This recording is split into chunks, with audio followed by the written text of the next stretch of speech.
Elizabeth and Philip take their places on history's pages. To the stirring strains of Mendelssohn, they march as man and wife toward the west door amidst nearly 3,000 invited spectators. This November, November 20th, marks the 70th wedding anniversary of Queen Elizabeth and Prince Philip. That's their platinum wedding anniversary, which is really a remarkable milestone. Queen Elizabeth and Prince Philip are a royal romance of all time, and readers are just fascinated by their love story from the very beginning when they first met to their royal wedding and to watching their family grow.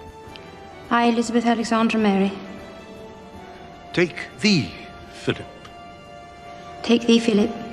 And thanks to the immense popularity of The Crown, there's really this renewed interest in their love story and how everything began between Queen Elizabeth and Prince Philip. What else am I supposed to do? Sit around and wait for you while you're queening? Queening? Yes, queening. The Crown was fantastic. It really brought to life British history in a way that no programme had ever done before. The second season of The Crown returns December 8th, so the excitement is really there for the second season, and also to know the real story behind it. So with Elizabeth and Philip's 70th anniversary and the second season premiere of The Crown, we thought what better time to celebrate their enduring romance and really incredible love story.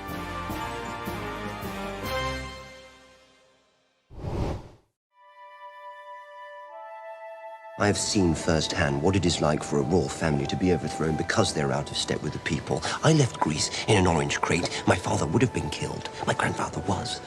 I'm just trying to protect you. The future Prince Philip, Duke of Edinburgh, was born in 1921 in Corfu, Greece. The newborn noble was nephew to the reigning Greek king, Constantine I. Philip is a royal in his own right, well before he ever met and fell in love with Elizabeth. He is actually from the Danish royal family. Danish by birth, his grandfather became a Greek king in the 19th century. Prince Philip's ancestral background is a little confusing, like many European royals of that time. His grandfather was a Danish prince who was installed into the Greek throne in the late 19th century. So Philip has Danish blood, but he's Greek-born. Philip was actually forced to leave Greece when he was 1 year old. Philip left his homeland of Greece under pretty terrible circumstances. There was a military coup. His uncle, King Constantine, was ousted as the monarch, and Philip ended up having to be smuggled out of the country in an orange crate. He was forced to go and live with relatives in Britain. Philip received a very prestigious British education. He went to private boarding schools at Cheam and Gordeston. He joined the Royal Navy at 18, and he was actually the top cadet in his class, which was impressive. He was under the tutelage of his very close uncle, Dickie Mountbatten. Philip's real father lived in Monte Carlo and died when Philip was in his early 20s. Because Prince Philip didn't really grow up around his father, Lord Mountbatten became a really important father figure in his life. Are you sure you wouldn't have preferred one of those, someone with a grand title, rather than a homeless Charlie Crown? No. Oh.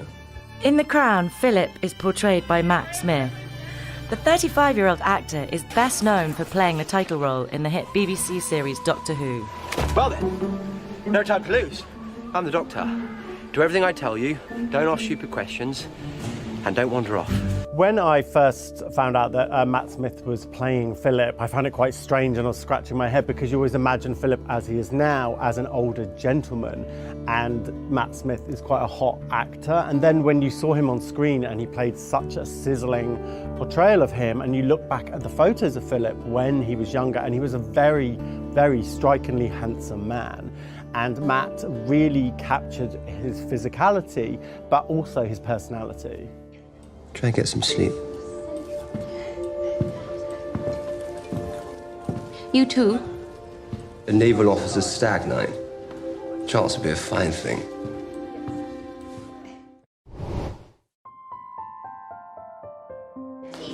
His Majesty has asked to see the two princesses. Right. Come along, girls. Lilibet. The future Queen of England was born Elizabeth Windsor on April 21st, 1926. Elizabeth's early childhood years were really blissful. So she had her younger sister Margaret as a playmate, and the two of them spent a lot of time in the countryside playing in the fields of heather and down by the babbling brooks. Her family called her Lilibet because that's what she called herself before she could say Elizabeth. So she was Princess Lilibet. She was the niece to the King of England, but she was protected from the expectation of what would lie ahead in her life. So she had a relatively normal childhood. She wasn't expected to become queen. In 1936, everything changed for Elizabeth because her grandfather George died and her uncle Edward ascended the throne. However, within a year, Edward abdicated. Edward decided to abdicate the throne in order to marry an American woman named Wallis Simpson, who was divorced. That marriage was not going to be permitted within the Church of England, and Edward decided to walk away from the throne in order to marry this woman whom he loved. Elizabeth's father, George, was Edward's younger brother and next in line. The Royal Knight of Arms read the official proclamation from the balcony of Buckingham Palace. Hail to the new King, George VI of the British Empire. King George VI ascended the throne in December 1936, making Elizabeth the heir apparent at age 10. The moment her father became king, Elizabeth's education and her life completely changed. She was then having to go to school and to be educated on the British Constitution, on royal monarchy, on royal history, and a lot of expectation and duty of what was going to become of her life. In 1939, the 13-year-old princess visited the Royal Navy College, where she was entertained by a handsome young cadet. Philip's uncle, Dickie Mountbatten, who was also a father figure to him, arranged for Philip to give a tour of the Royal Naval College to Elizabeth and her younger sister Margaret. I'm sure Dickie Mountbatten, who was known to being very shrewd and intelligent, knew exactly what he was doing when he introduced his very handsome 18-year-old nephew to the future Queen of England. It's really not hard to imagine how Elizabeth may have been swept off her feet by this incredibly dashing, future prince in the making. Even if he wasn't an official prince at that time, he had all the trappings of one. So there was a lot of charisma and magnetism around him. Not long after this time, Britain went to war and Philip went out with the Navy. Elizabeth and her sister Margaret stayed in London and Buckingham Palace throughout the Nazi bombing campaign. While Philip was serving overseas, Elizabeth tracked the Allies' progress with pins on a map in her room. Elizabeth and Philip managed to stay in touch throughout this time. They wrote letters to each other and had photos of each other, which they kept with them. Sometimes Elizabeth's letters are auctioned off, and there was one set from that time where she talks about how Philip drives really fast cars, and you can tell how smitten she is with him. Like so many young couples in Britain, the war shaped them and brought them closer together. In The Crown, Elizabeth is played by Claire Foy. The 33-year-old actress received an Emmy nomination for her performance. Claire Foy really did a lot of research to play the role of Elizabeth. And, it's a tough role because Elizabeth is not a superstar in terms of her own kind of charisma. It doesn't feel right, as head of state, to do nothing. It is exactly right. She's the center of the show, obviously, but she's a very understated woman, and that's a tough one to pull off. And I feel like Claire Foy really taps into the sort of quiet power that the Queen projects. But surely doing nothing is no job at all. She really captures that balance of duty and personal struggle and emotion that Elizabeth went through and that Elizabeth is known for.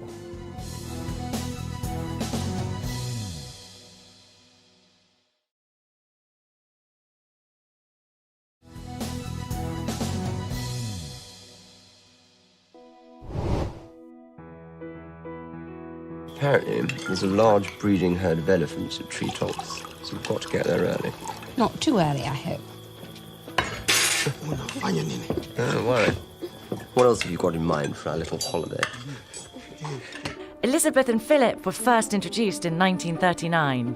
By 1943, Elizabeth was the 17-year-old heir to the British throne, while Philip was a 22-year-old decorated officer in the Royal Navy. When Philip was the first lieutenant of HMS Wallis, a warship He made this very shrewd move, which he's credited for in the history books. There was a huge attack going on, and he basically turned off all of the lights on the ship and set out some rafts outside the ship with burning debris to make it look like the ship had been attacked and everyone on the ship was dead. And it meant that the ship actually survived the attack and drifted out away from the enemy fire. The surviving soldiers have praised his heroism and his strategy over the years, and he saved a lot of lives that day. Prince Philip was quite a catch. He was, quite tall. He's a very imposing gentleman, very handsome. And in fact, the Queen's bridesmaid, Lady Pamela Hicks, told people at one point that, Philip was every girl's dream Viking prince. That's what he was for Elizabeth. When the romance really sparked for Philip and Elizabeth would have been the Christmas of 1943. Philip spent his leave from the armed forces at the palace. He didn't have family to go to at Christmas time. He was invited to Windsor Castle, and this is, I think, when really the romance took off. They had met before, but it was on this occasion that Elizabeth reportedly told her governess that he is the one. He was not intimidated by her, he was fascinated by her, and she was clearly smitten. In March of 1946, the war was now over, and Philip finally returned to London for good.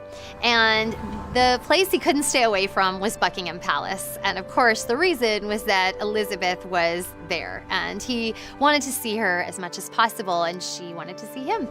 He would spend nights sneaking into Buckingham Palace around the rear entrance in his sports car. It must have been very exciting for Elizabeth and Margaret, sneaking in this handsome athletic soldier into the palace where they could have fun. It was kind of like a dorm atmosphere, I'm sure. In June of 1946, on a family trip to Balmoral, which is the royal family's estate in Scotland, it's one of Queen Elizabeth's favorite places in the world, Prince Philip finally popped the question to Elizabeth. And without even asking anyone, she accepted his proposal. This was a very subversive moment for Elizabeth. She's the future Queen of England. There's a lot of expectations and there's a lot of implications on who she chooses as her husband. And for her to do this very stridently and very believing in herself and not consulting with anybody shows how much in love Elizabeth was with Philip. This is a time when no matter who you were, if you're a young woman in that time period, you are going to ask your father's permission. You are going to make sure your family approves. And the fact that Elizabeth did not seek that approval was pretty revolutionary. When Elizabeth told her family that she was engaged to Philip, her father was very pleased with the decision, but they asked them to wait a year to announce this, to wait until Elizabeth was 21 because this was seen as a respectable age. That was a big secret to keep because this is someone who is the direct heir to the throne, who has all the world's attention focused on her. There was a lot of media interest. The public appetite to know about her personal life was huge. There were a lot of rumours in the press, but nobody knew for sure. On July 9th, 1947, the palace issued a statement announcing the engagement. That same day, Elizabeth and Philip made their first official appearance together at a royal garden party. There was a lot of reservations about Philip being the husband to the future Queen of England. He was a homeless foreigner. For starters, that wouldn't warm to the British public. He had some German connections, and again, this is after the close of World War II. It was still a very tense time between the countries. Several of Philip's sisters married German men. So there were a lot of factors working against him, not the least of which was the fact that he was regarded as this sort of, kind of dashing playboy type who may or may not be the most faithful. He also was being backed by Dickie Mountbatten, who was seen as being very subversive and possibly Republican, and so whether Philip was a Trojan horse put in to destroy the monarchy with some theories. The athletic Philip, whose 6'2" frame had caused many a feminine heart to flutter, had agreed to give up any claim to the Greek throne and dutifully became a British commoner. In order to win over the naysayers, Philip took quite a few steps. He started by renouncing his claim to the Greek throne. He assumed a new surname. He assumed the name of Mountbatten to sound a lot more British. Philip also converted from Greek Orthodox to the Church of England. Publicly, Philip put forth his best face, but privately, he had a lot of reservations about joining the royal family. He knew he was marrying the direct heir to the throne. So with that obviously comes a certain amount of baggage, and for Philip, that would mean being tied down in ways he might not have otherwise wanted to be. You know, he wanted to be a military officer who would be able to travel the world. This is a man who's very alpha male. He's used to getting his own way, used to being in charge of his own life. And entering into the British monarchy, he must have realised that there's going to be a certain element of control of his life that he's going to lose. So why did Philip do it? It must have been that he was incredibly in love with Elizabeth. What else am I supposed to do? Sit around and wait for you while you're queening? Queening? Yes, queening. The crown begins with Elizabeth and Philip's wedding day, which is unfortunate because their courtship was one of the most exciting times of their lives. Maybe I'd like your help with the queening. Oh, in the same flattering way you asked me to redecorate Claret's house. Well, you did that jolly well. I felt like a sissy. But the crown certainly deals with this central dramatic conflict in their relationship, which is power dynamics, which is what makes the show and their marriage so fascinating. They hate me. They do not hate you. They do. They treat me as an outsider. An irrelevance. Everyone does.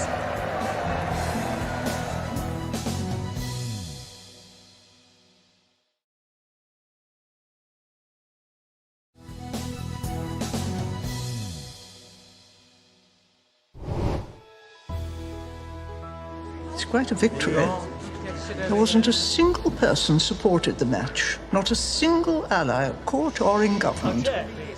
Yet here we all are. Marrying Philip, many historians say, was the great triumph of Elizabeth's life. Elizabeth prevailed over doubters within her own family, within the palace, within the public, within the parliament, who felt that Philip was not a suitable match. It ends up standing as one of her greatest achievements, that she was able to marry the man she loved and that she was able to cultivate a marriage that has endured through the ages. Elizabeth and Philip were married on November 20th, 1947 at Westminster Abbey. The lavish ceremony was celebrated across the country by a war-weary public. England was still in a pretty major post-war malaise period. It was a tough time. They were still rebuilding. So much of the country had been devastated, so many lives lost. And they were really looking for a bright spot and a reason to kind of start a new chapter. And certainly the wedding of Elizabeth and Philip was an opportunity to do that. And that's what the wedding really signified.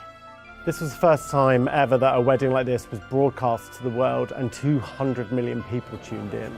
500,000 people lined the streets in London to get a glimpse of the big day, and 2,000 people were invited inside. This included 6 kings and 7 queens. An interesting detail from the wedding day is that Elizabeth's pearl tiara snapped just before she left Buckingham Palace. So there was actually a police escort who escorted the royal jeweler to fix it. Goes to show even royals have stress on their wedding day. But right before Elizabeth walked down the aisle, the repaired tiara was delivered to her just in time.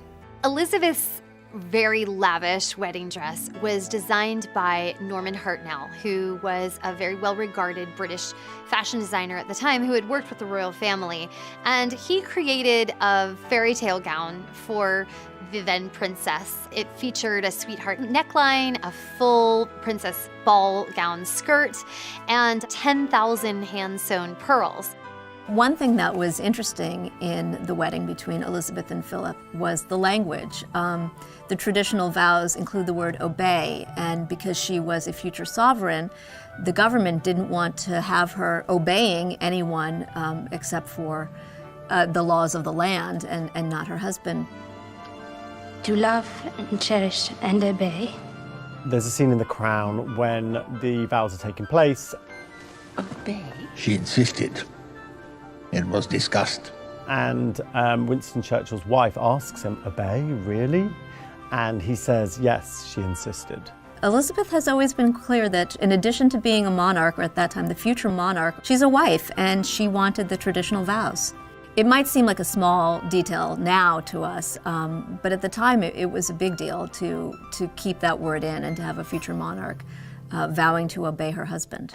This nation needs is several years of strong, steady, experienced administration. In The Crown, the role of Winston Churchill is played by John Lithgow. The 71-year-old Oscar-nominated actor won an Emmy for his outstanding performance. On The Crown, we see John Lithgow really portray the closeness between Winston Churchill, the then Prime Minister, and the then Princess Elizabeth, soon to be Queen Elizabeth. Your Majesty. It was really what every British person expected and loved about Churchill, the fiery spirit, the cantankerousness, but the warmth and duty there at the same time. It was a really impeccable job. There is no problem so complex, no crisis so grave that it cannot be satisfactorily resolved within 20 minutes. So, shall we make a start? On the balcony where kings and queens have appeared unnumbered times on great occasions, the young couple happily share the supreme day of their lives with their countrymen. For Royals fans, one of the best moments in any royal wedding is the big balcony moment. And that's something we have anticipated, certainly in modern times, for Kate and William's wedding, for Charles and Diana's wedding, but it really all started with Philip and Elizabeth's wedding. 3 generations of the royal family now appear. But it is the young bride and groom who really rule England this day. That Buckingham Palace balcony on the Mall in London, it's so grand.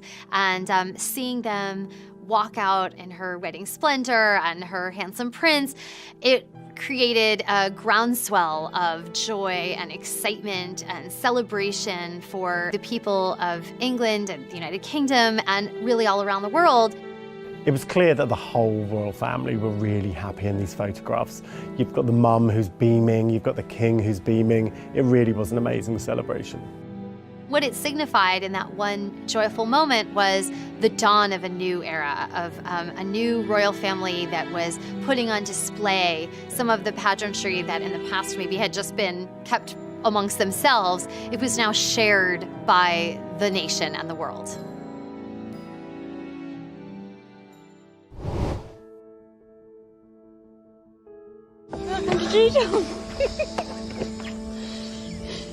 You're a bloody idiot.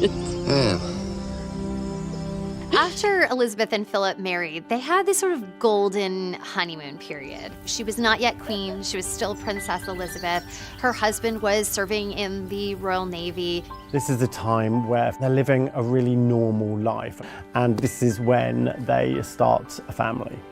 On November 14th, 1948, Elizabeth gave birth to Charles, the future Prince of Wales. Her Royal Highness is the proud and happy mother of a prince. The salute is fired, and in the monarch's home lies the infant boy who will one day be king. Philip and Elizabeth were solid and good parents. They were very loving. They were very unsentimental, though. It was a very different time, and they would often leave their children for months on end. By the time of their second anniversary, he was on active duty again in Malta. She left Charles with the governess and the Queen Mum and joined her husband. The time in Malta really was the time of Elizabeth's life. It was a really great time of freedom and to really be a normal married couple. The Queen's able to go out shopping, she's able to go and get her hair done. There's a great candid photo of the Queen from that period before she was Queen dancing on a Navy ship. And she looks so carefree. She's sort of spinning around, her hair in her skirt flying behind her. And it's really a Queen you do not usually see. While in Malta, Elizabeth became pregnant for the second time, and in August 1950 gave birth to Anne, the couple's only daughter. Following Philip's time in Malta, they returned to London, and Clarence House had been renovated for them. And the Clarence House is a royal residence, but it's not like Windsor Castle or Buckingham Palace. It was a family home, and they redecorated it. They made it their real first home. These years living in Clarence House as a normal nuclear family was a very precious time for them before she would become the queen and they would have to move to Buckingham Palace. It was clear to Elizabeth that because she was in line for the throne and her father, King George, had been ill with cancer for a long while, her life was going to change. In 1951, King George had one of his entire lungs removed, so they really knew that this magical time wasn't going to last forever. That looming, there was the threat of King George's death and Elizabeth's ascension to the throne.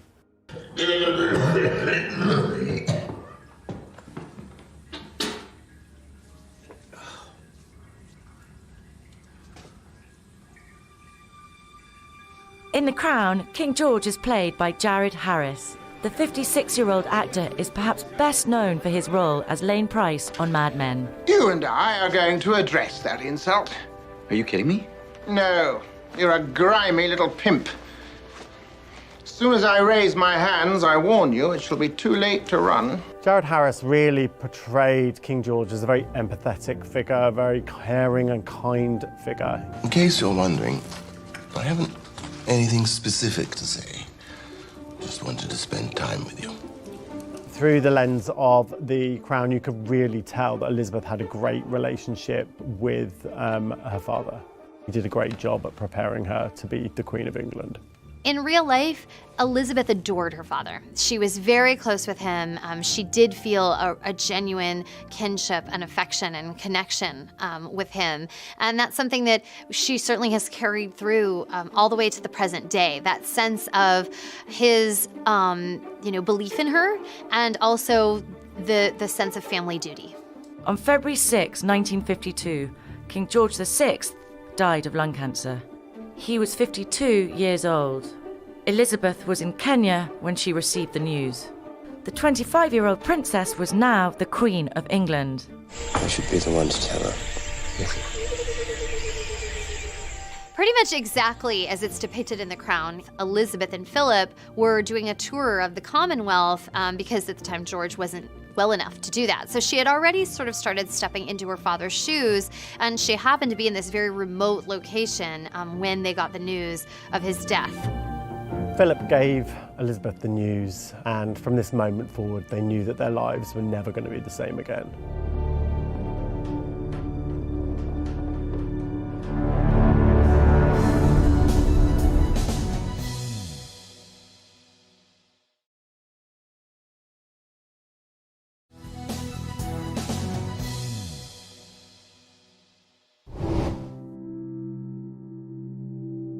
I'll escort her down from there. No, sir, if you don't mind, the Crown takes precedence.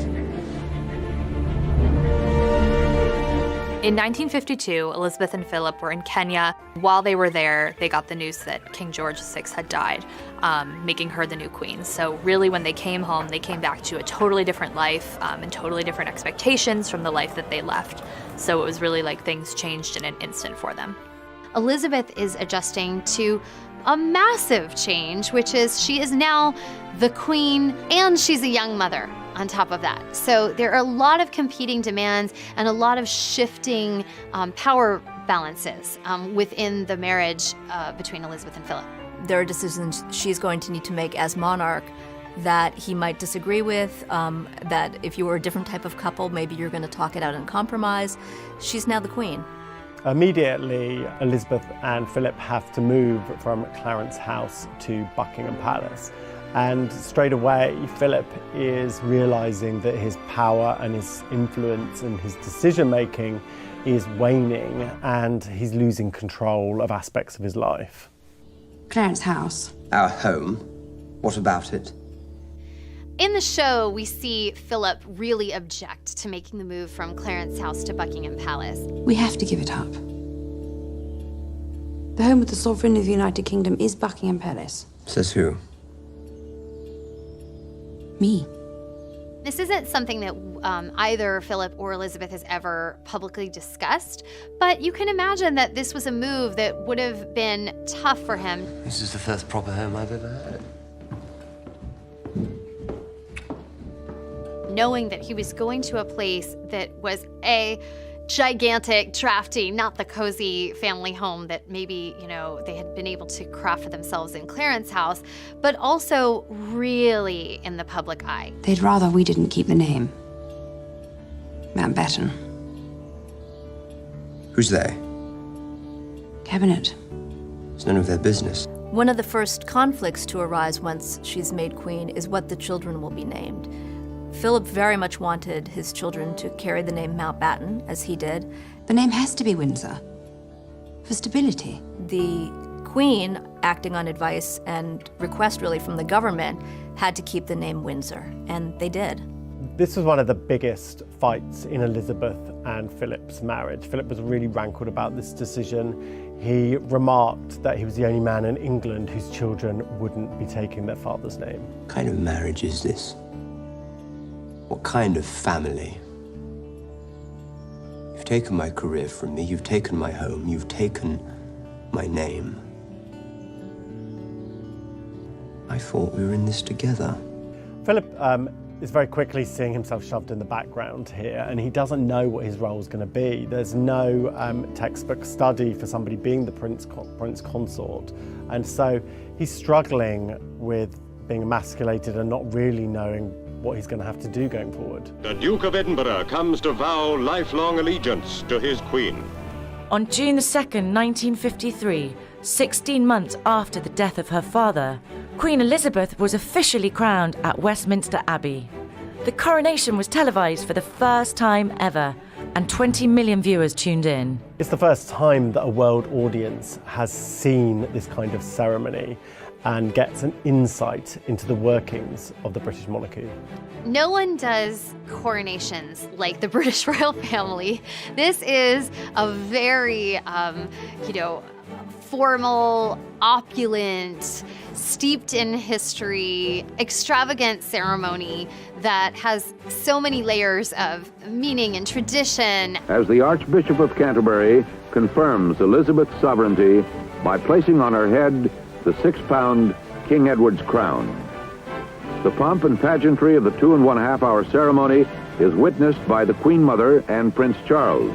One of the things that made Elizabeth's coronation so special is that she was so young. She was only 26 years old, and it's not often that you see such a beautiful, glamorous young woman ascend the throne the way that she did.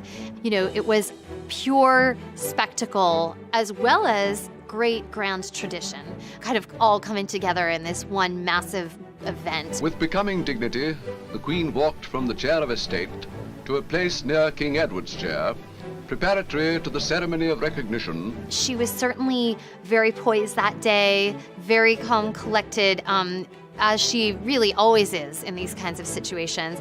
But she rose to the occasion and fulfilled her destiny. I have in sincerity pledged myself to your service, as so many of you are pledged to mine. One of the lovely details about her coronation was in her radio address, the Queen mentions her husband. In this resolve, I have my husband to support me. He shares all my ideals and all my affection for you. It was a lovely mention for him. It's sort of, if you win an Oscar, you mention your spouse, and this is that on a much grander scale. Is just another example of how she was very sensitive to share the spotlight with him when it was appropriate to do so.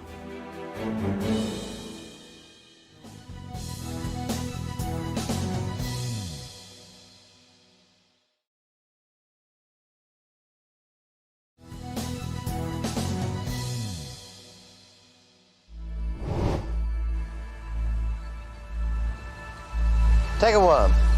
What? A worm with your fingers. Go on. They won't bite the worms, boy. That's it. Good boy. It's wriggling. Of course it's wriggling. It's a worm. It'll stop wriggling once you put it on the hook. Throughout the 1950s, Elizabeth remained busy with her royal duties, while Philip reigned supreme over the couple's home life. Within their real life, Philip was really in control of the family decisions and everything going on within the family. He really wore the trousers. Philip was very insistent on Charles's education be similar to his, and that he would go to private school and go to Gordonstoun. This was actually in contrast to what the Queen Mum wanted for Charles. Gordonstoun is a much more brutal environment for education. It's quite a stern place. And the Queen Mother didn't really feel this suited Charles's personality, as he was a lot more sensitive and not ready for this. Elizabeth stood by Philip's decision because she had decided early on that Philip would control a lot of the family's decisions. What we've since learned is that Charles did not really enjoy boarding school. And as he grew up and started to talk about his upbringing, he had some harsh words for those years. In the past, Charles has really spoken out about how he didn't love boarding school and he felt that his parents were sort of detached and not very present in his life when he was a child. But he's kind of changed his tune a bit and said that he does have happy memories of his childhood and has a good relationship with his parents. I think it's very fair to say that they were loving parents, but they were loving in a very different way to today's judgments of parents. They weren't very cosy, they weren't very lovey-dovey. There was a big love there, but it was very distant. There wouldn't be any second thoughts about leaving the children on their own and not necessarily seeing them. In the same sense, at the time when they did see them, they did have fun. There was a lot of laughter in the halls of Buckingham Palace. They did play games. They were happy children. In 1956, Philip left London and his family behind to embark on a 4-month trip around the world. He was gone for an extended period of time, and it raised some eyebrows among the press and royal watchers. They had spent Christmas apart, which would be a very big deal in England. There was rumours, in fact, that he was unfaithful to Elizabeth, but these have never been confirmed. The palace took the unusual step of issuing the denial. It is untrue that there is any rift between the Queen and the Duke.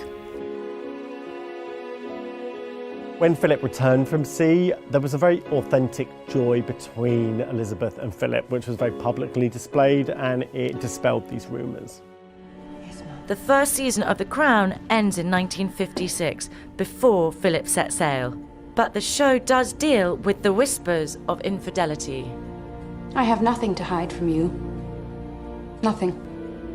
One of the things that makes The Crown very intriguing is this hint that there could have been infidelity in the marriage.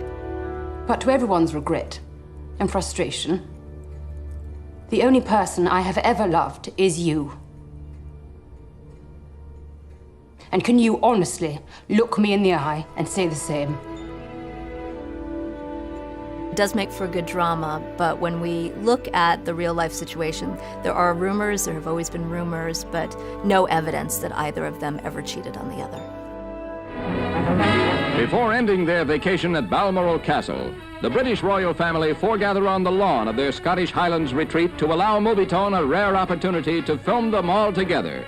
Baby Prince Andrew stealing the show. In 1960, the royal family hit a milestone when Prince Andrew was born. That made him the first child born to a monarch since 1857 with Queen Victoria. And then a few years later, in 1964, their fourth and final child, Prince Edward, was born. Many historians say that Queen Elizabeth had her first family and her second family, and that she regretted not spending as much time with her older children as she could have. And so when she had Andrew and Edward, her younger kids, she made up for lost time with them. Although she was still very much always responsible in terms of her duty, she wanted to make sure she had more time to be a mom. Around this time, a playwright described the monarchy as a gold tooth in a mouthful of decay. Basically, that they were being ostentatious in a time of austerity. It was from the playwright John Osborne, who was critical of the monarchy, a very famous quote that obviously got under the royal family's skin. And they responded in 1969 by allowing themselves to be filmed for a documentary where you saw them doing normal things. You see them on a picnic and sitting down to dinner and talking as a family. Extremely difficult sometimes to keep a straight face. When the Home Secretary said to me, there's a gorilla coming in. So I said, what an extraordinary remark to make, very unkind about anybody. And so, I stood in the middle of the room and pressed the bell and the doors opened, and there was the grown-up. At this point, Andrew and Edward are still younger, but Charles and Anne are, pretty much young adults.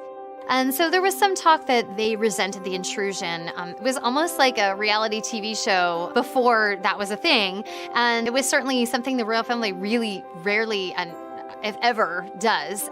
Despite the children looking back and saying they felt it was intrusive, the film at the time really had the desired effect, which was to humanize the monarchy for their subjects. People who watched it in 1969 looked and said, the Queen is just like me. She, takes things out of a picnic basket and feeds her family and plays with the dogs. It was sort of delightful. It's all I want. Thank you.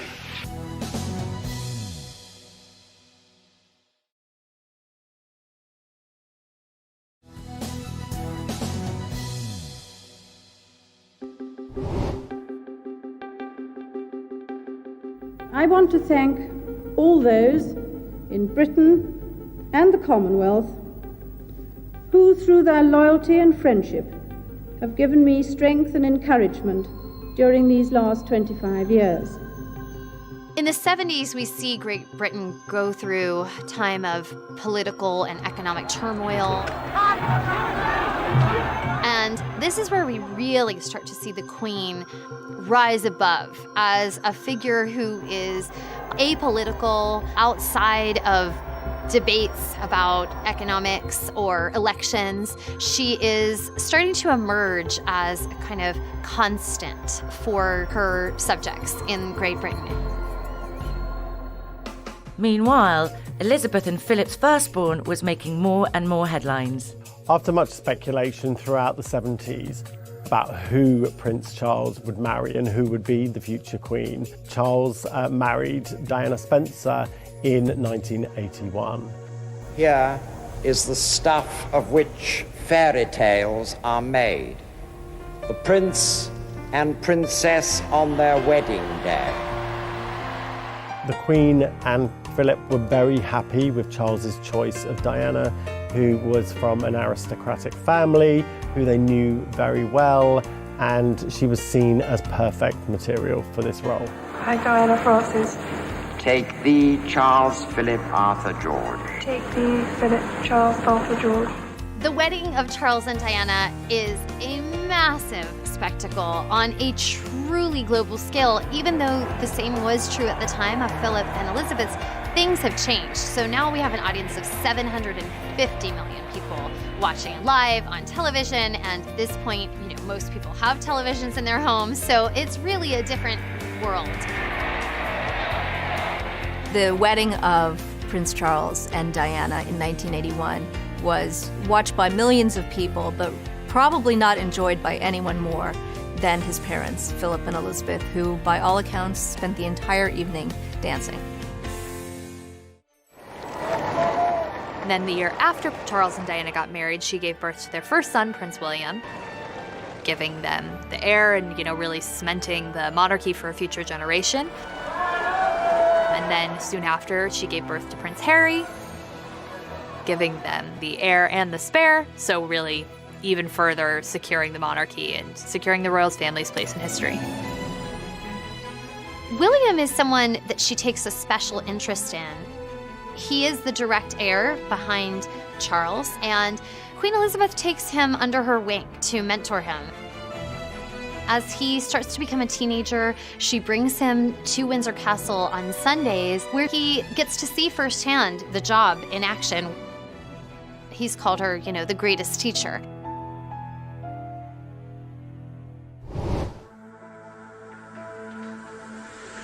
"1992 is not a year on which I shall look back with undiluted pleasure. In the words of one of my more sympathetic correspondents, it has turned out to be an annus horribilis." The most difficult time of Philip and Elizabeth's life would have been 1992, which she in fact described as her annus horribilis in her Queen's speech at Christmas time. The annus horribilis is a Latin term that the Queen used to describe a very bad year. And she wasn't being dramatic. It was a year that saw 2 splits, Charles and Diana, Andrew and Fergie, the divorce finalized between Anne and her first husband, and then it was capped off with a fire that destroyed a portion of Windsor Castle. I sometimes wonder how future generations will judge the events of this tumultuous year. I dare say that history will take a slightly more moderate view than that of some contemporary commentators. He who has never failed to reach perfection has a right to be the harshest critic. Prince Charles and Princess Diana's separation is a period of tremendous pain for the royal family, and in particular for Queen Elizabeth, because this is her firstborn child, and marriage is extremely important and sacred to Elizabeth. So first she finds out that this marriage isn't working. Next, Princess Diana goes on television, and Prince Charles also, and each give interviews talking about their own infidelities. And in Charles's case, he admits that he cheated on Diana with his longtime love, who he would later marry, Camilla Parker Bowles. And in Diana's case, she famously says, Well, there were 3 of us in this marriage, so it was a bit crowded. And for the Queen, Diana's interview is really the final straw, because she feels that this public war of words cannot continue to play out in the spotlight, that it needs to be over. So many people in royal circles say that it was after Diana's interview, the Queen intervened and said, "It's over, you two need to call it quits and move on, because this is not working anymore." Charles and Diana's divorce was finalised in 1996. The following year, Elizabeth and Philip were forced to mourn the sudden and tragic death of the People's Princess.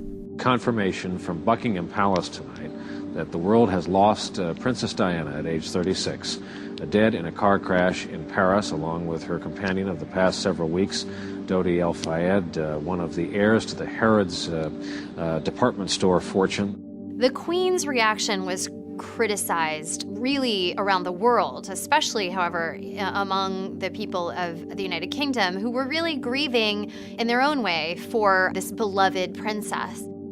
She was, at this point, her son's ex-wife. She was also the mother of 2 of her grandchildren, and she was a figure whose own fame had really outstripped the Queen's in many ways, and certainly her popularity had become on another level from anything the world had ever seen before. So that was a lot. There were a lot of layers for the Queen to navigate after Diana's death. The Queen remained at Balmoral, the Scottish estate where she and Charles and William and Harry had been when they learned of Diana's death. And many felt that she needed to return to London and acknowledge the tragedy. The city of London was in this sort of collective mourning and grief. And the days went by where Elizabeth was still not there, not there, not there. I think it's disgusting that they have not appeared or said a word relating to all this. I really am upset. I can't understand the Queen doing it, really. People were looking to her to be this grandmother, mother figure for the nation. And by her absence, they felt that she was misjudging the nation's need to be reassured by her. So ultimately, she came to London and she gave this sort of famous address on television. What I say to you now, as your Queen and as a grandmother, I say from my heart. First, I want to pay tribute to Diana myself. She was an exceptional and gifted human being.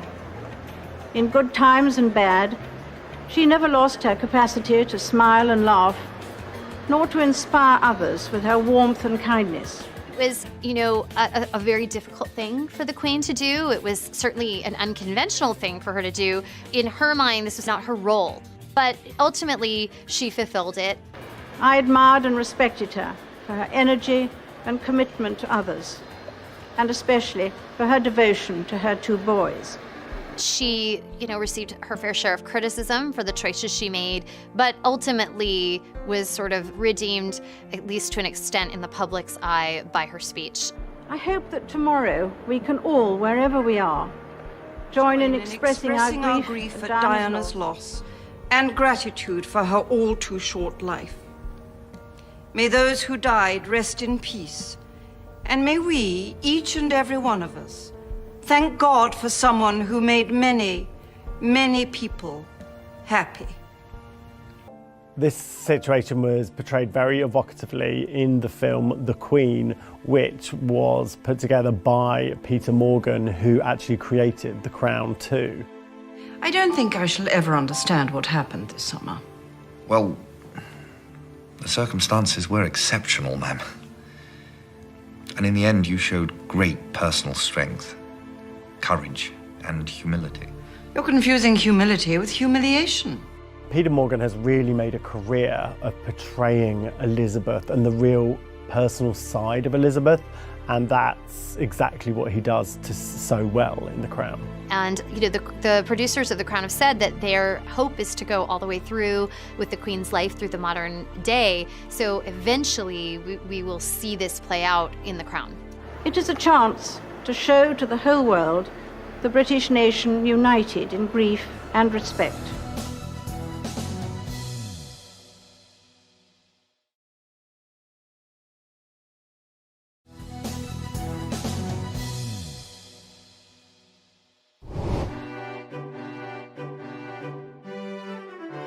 In 2011, Elizabeth and Philip celebrated the marriage of their grandson, William, the future king, to Catherine Middleton, a commoner from the village of Bucklebury.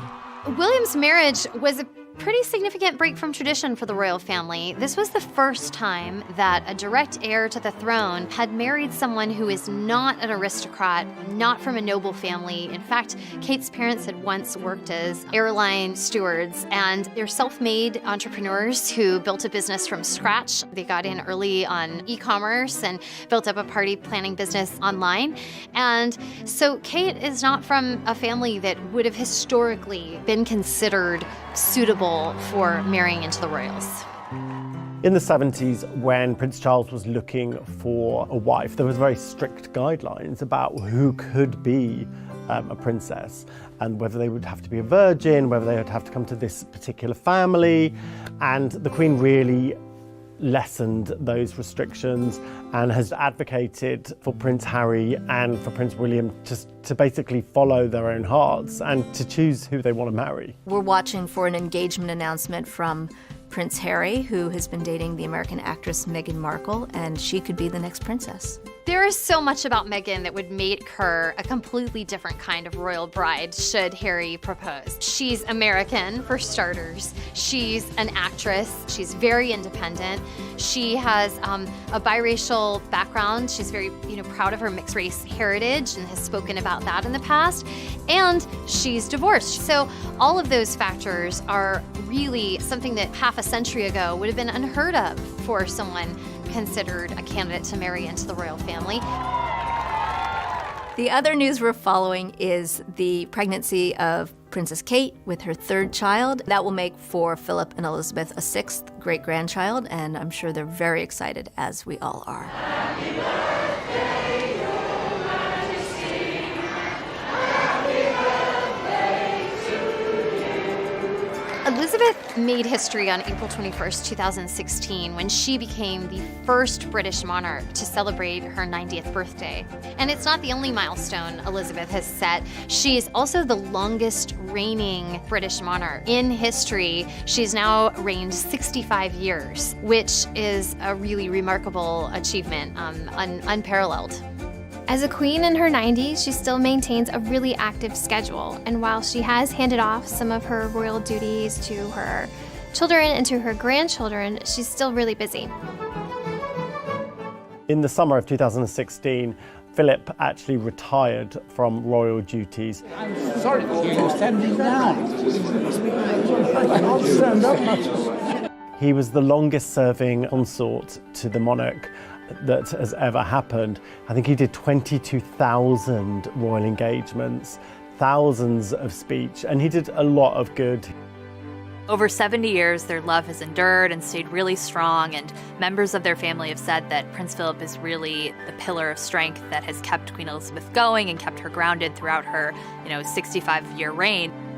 A really remarkable thing about Elizabeth's reign is that in the 65 years she's been on the throne, she and Philip too have met basically every major world leader of the 20th and into the 21st century. It's really astonishing and kind of mind-boggling when you think about it. Stalin and Truman were in power when she ascended, Nixon and the Kennedys, the Obamas, all the way through, plus, of course, all the British prime ministers. She has been a true witness to history.